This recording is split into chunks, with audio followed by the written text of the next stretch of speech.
Something I think a lot of people struggle with when they've kind of figured out how to maintain themselves and maintain their standard of living, even if it's low, is okay, you've crunched the numbers, you know what to do to maintain yourself, and maybe how to achieve financial freedom, hypothetically 30 years from now, right?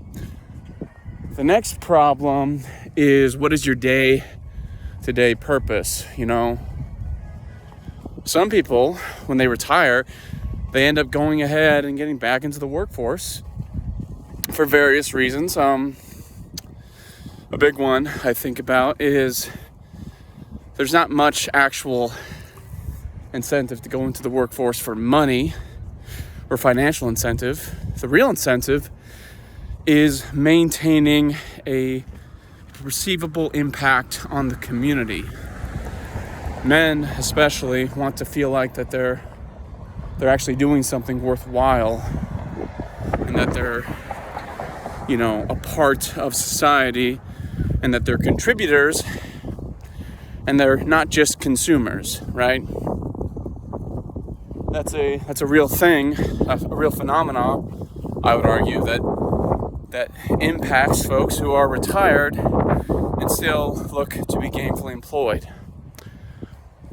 A couple of weeks ago, when I was attending a little get-together at a church my mom told me about, one of the folks there running it mentioned, asking me, am I gainfully employed?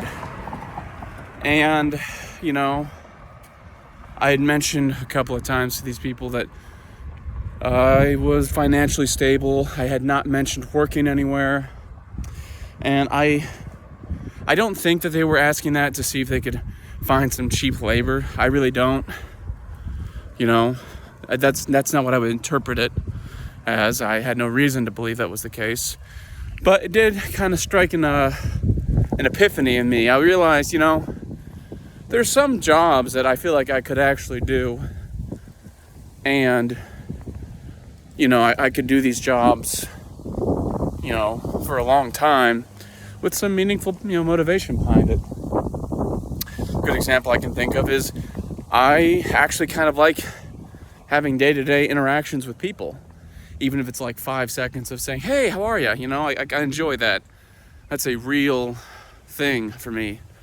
It's something I actually kind of had a positive experience in when I was in the military, because part of being an MP, at least where I was at in Japan, was you would be a posted sentry at the main gate.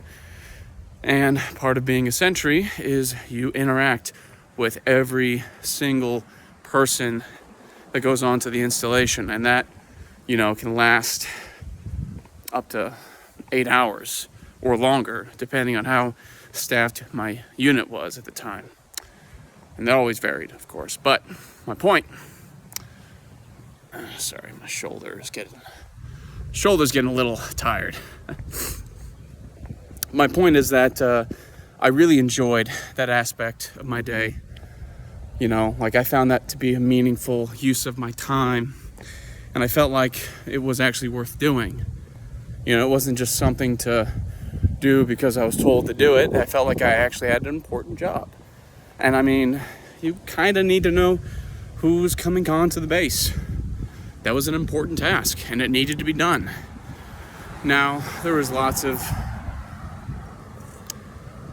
top mistakes made in regards to having someone run the main entry point to the base, because it was treated like a junior position, because, it was simple, but there was a lot of nuance to it, and there was a lot of things that you had to take into consideration, being the main sentry and checking everyone's IDs and, verifying to make sure that they're supposed to be on the base. There's a lot of nuance to it. And I feel like it could have been underappreciated by certain people at my unit. And I'm just going over old memories, and I don't even know if it's accurate. I don't know if my memory of all this is up to date, because at this point, it's been 2 years almost since I've gotten out of active duty. But my point is that it was something I really enjoyed, and I realized that that's something I still enjoy. You know, part of what I would do, when I was off as an MP is I would go ahead and I'd talk to barracks duty. I lost count of the multi-hour conversations I would have with just regular guys and Joes and gals, who were stuck on post or stuck on duty watching the barracks, and we would just have a conversation, because that was something I really actually enjoyed doing, and I think it was actually meaningful for me to do that. And obviously, when you're stuck on duty, you're not supposed to be on your phone, and I guess you could argue you're not supposed to technically talk to someone who's off duty, but I mean, I think that's more dependent on the context of the situation. But regardless, that was a meaningful thing, and I really did enjoy those conversations I had, and I really did enjoy those meaningful, connections I made. And really, I had those connections all the way before I even got to Japan, when I was still in a student status, and I was still, I was still really being micromanaged. Oh, hi there, rabbit. And I was still, being micromanaged and whatnot. But, sorry, I'm picking up trash on my lawn. Wind just blows it. But, it was meaningful to me. And I think that if I have a job where I get to have, just hours of interactions with people, and, I'm not stagnant, I'm not sitting at a desk, I'm not just wandering around for hours upon hours. Oh, my back. Oh, sorry. I think that would be something worthwhile. And so I applied for a job at my local Planet Fitness, the one that I go to work out at. And, I was told by the manager that they were fully staffed, but I still had an interview, and I think the interview went well. At least I would imagine it did. But it was a good experience, even just having that interview. We talked for maybe 30 or 40 minutes, and yeah, some of the questions are like your typical corporate sit-down questions you ask in an interview. But regardless, like the human interaction, being able to articulate why it was important to me to have that job in the first place. And I wasn't lying. I feel like I hadn't lied the entire time, which I think should be the goal when you do a job interview. I was speaking the truth. When they asked a question I didn't know the answer to, I'd say, well, I don't really know about that. I couldn't tell you, because some of the questions were kind of open-ended and didn't necessarily require a carbon textbook answer. But anyways, I feel like that's a job I could do. My expenses are low, and having a minimum wage job when my expenses are low and I'm just maintaining my cost of living due to my blessed circumstances, which, I am well off, not like financially, but just, in the sense of like, I'm healthy, except for, I guess, my ankles and shoulders. They're just jacked up, and sorry. My ankle's starting to hurt now. I haven't walked, it's hurting now. That's a pain. Yeah, I rolled my ankle literally like 20 minutes ago. It's so annoying how that happened, but it's something I feel like I could really enjoy doing. It's not some soulless job, working at a staff in a gym. And listen, I never had a problem cleaning toilets. I never had a problem, cleaning floors, scrubbing the ground. That was a large part of what my experience in the military was, to be honest. And pretty much any guy who was actually in the military could probably tell you that was a big part. That was a big experience for them, which is, of course, ironic and I think kind of humorous. But my point is, it's something I could see myself doing, even while I go to college. I feel like that's something that, presuming I'm not working full time, because it looks like I was interviewing for a full-time position. That seems to be what it was, which is, it's okay, you know. I mean, they said it was only really going to be 32 hours a week, that's still 8 under 40, which is fine with me. You know, my goal is basically to work as few hours as I need to in the day, and you know, get close to 14 grand a year off of earned income, you know, so that way I'm not getting taxed too much. But I still have a more generous budget throughout the week. That's something that's a goal of mine when it comes to working, you know. And again, gainfully employed, that's something that I could see myself doing, because when you're not under just a tectonic load of financial burden, it makes almost everything you do in life more enjoyable. And really, that's the whole point of life, right? Is to enjoy. It's to live. We don't work to death, all right? We work so that we can live. We don't live to work. We work so that we can live, right?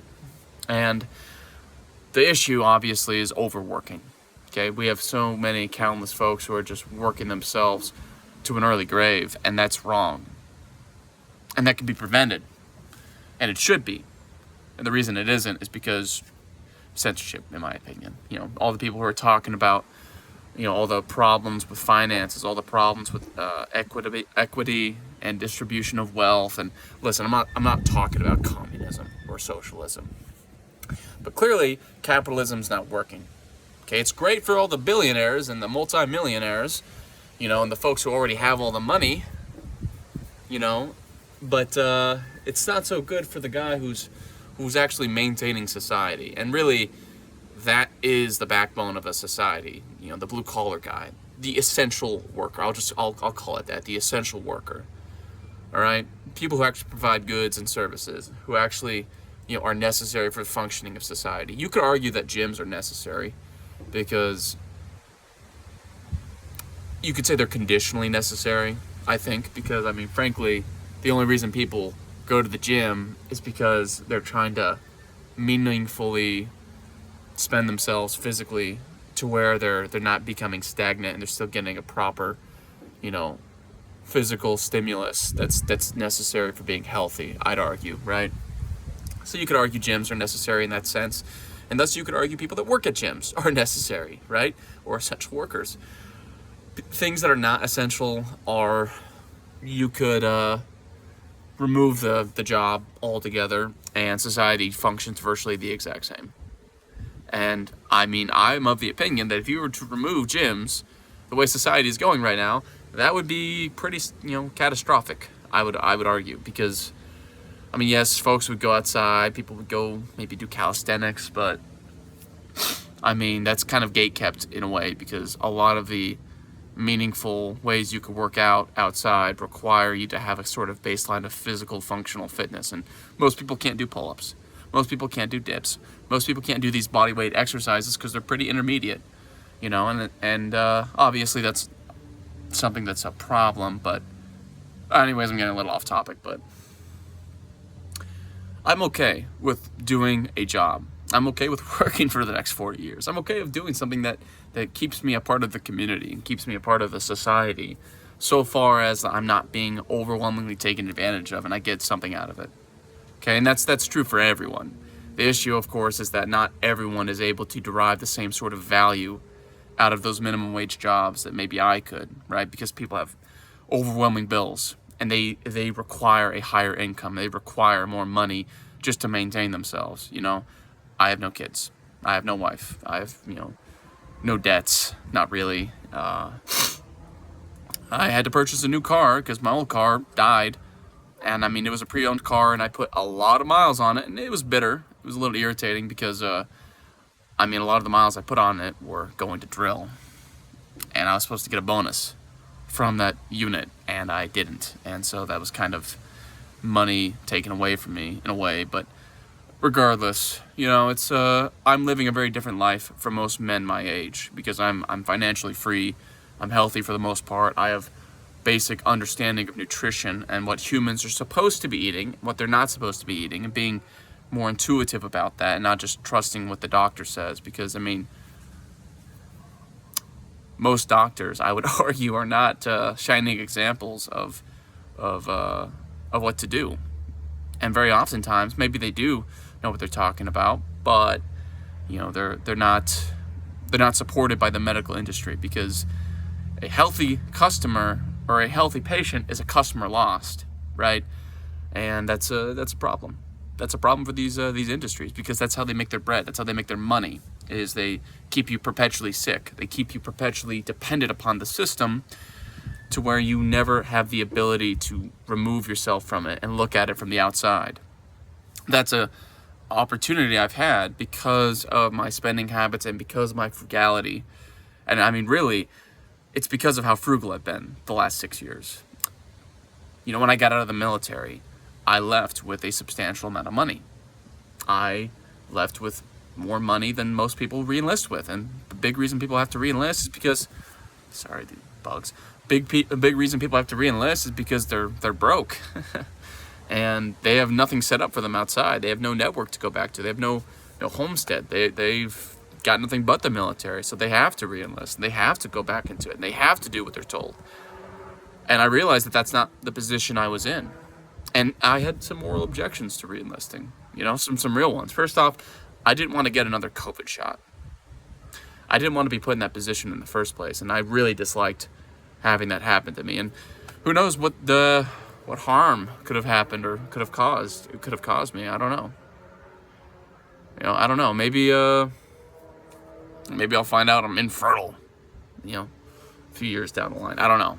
Maybe I'll develop some heart disease. And if I do, maybe I'll seek something out of that. I'm not sure, to be honest with you. But my point ultimately is that because of my frugality, which was instilled in me by my parents, I got to leave the military, with an actual positive portfolio.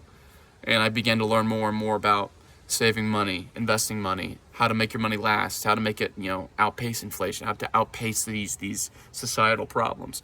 And, that's become very fundamental to me as a person, because having financial freedom equates to me having bodily freedom and autonomy and being able to not be, bullied essentially by other persons with money. When you live in a system where you're $20,000 in debt to a variety of different people, that means you can't tell your boss no. That means you can't ever tell your work no. That means you can't tell a grocery store no. It means you're no longer able to protest things that you disagree with, financially, and that's a problem. That's a big point my dad made to me about being financially literate and being, responsible with your income. And, again, I consider myself very lucky. I don't think that I'm some extra special or extra smart person. I think I am the result of my circumstances, and I think my circumstances were very beneficial and were very, I was well off. And I'm not referring to finances, obviously. I mean, like, in character. Like, my parents raised me better than the overwhelming majority of people, and I think that led to me becoming the person that I am today. Wow, my that's hurting. Oh yeah, that's not good. That's great. Well, I've kind of gone off long enough, and I'm sure this video is not going to get a lot of views, but to anyone who did watch to this far, I appreciate it. Feel free to leave a like, feel free to leave a comment, feel free to engage. Doesn't necessarily mean I'm going to agree with you on everything you say in the comments. I may agree, I may not agree, but thank you.